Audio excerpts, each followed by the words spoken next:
பூண்டு தக்காளி பழம் கழுவுங்க. கழுவிட்டு குக்கரில் வைக்கணுங்க. குக்கரில் வச்சாச்சு கீரை சாம்பாருக்கு. நீங்கள் முருங்கீரை நல்லா கொழுந்தாக கிடச்சிதுங்க சாம்பாருக்கு. இன்றைக்கி எங்கள் வீட்டில் கீரை சாம்பாருங்க. தேவையான அளவுக்கு எண்ணெய் போட்டுக்குவோம். எண்ணெய் ஊற்றியாச்சு. அவர் கூட கொஞ்சோண்டு ஜீரகத்தை போட்டேன். 4 வெந்தயம் போடுவேன், வாசனையாக இருக்குங்க. ஒரு 4 கடுகு போட்டுக்கோங்க.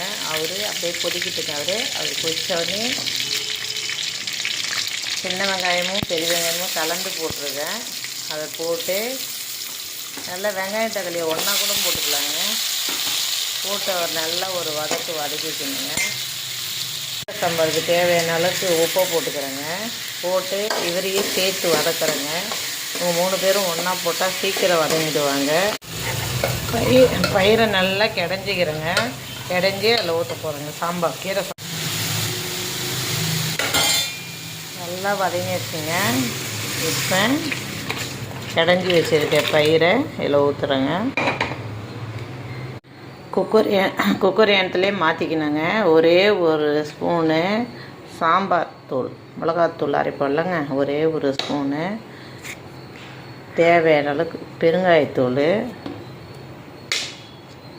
மஞ்சத்தூள் நான் இப்போ போடலை. ஏன்னா குக்கரு வெந்து வரும்போதுங்க இந்த ஏனெல்லாம் மஞ்சள் ஆகி போதா, கழுவுறது கஷ்டமாக இருக்குது. அவ்வளோதாங்க. இது ஒரு கொதி வந்ததும் கீரையை போட்டு இறக்குன்னா சூப்பரான ஒரு கீரை சாம்பார் கொச்சிட்டுங்க. இப்போ கீரையை அலசி வச்சுருக்கிறேன். அதில் போட வேண்டியதாங்க. சாம்பார் ரெடி. சூப்பராக இருக்குங்க இந்த சாம்பார். இதுமாரி வச்சு நீங்களும் சாப்பிடுங்க.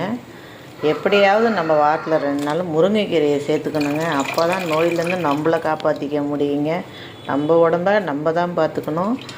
வீட்டில் இருக்க நம்ம மாதிரி பெண்கள் தான் சமைச்சி கொடுக்கணுங்க.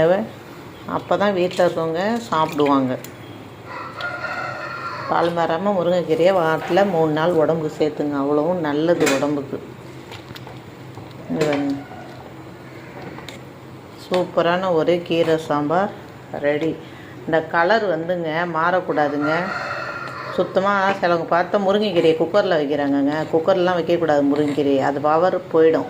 இதுமாரி பச்சைன்னு இருக்கணும். அப்போ தான் கீரையோடைய பவர் நமக்கு கிடைக்கும். ஒரே கொதி தான். வெந்துச்சிங்களா, இதை அப்படியே இவரை மூடி வச்சிட வேண்டியதான். மூடி வச்சுட்டு நீங்கள் சாதத்து கூட ஊற்றி சாப்பிட்டு பாருங்கள். வேறு லெவலில் இருக்கும்.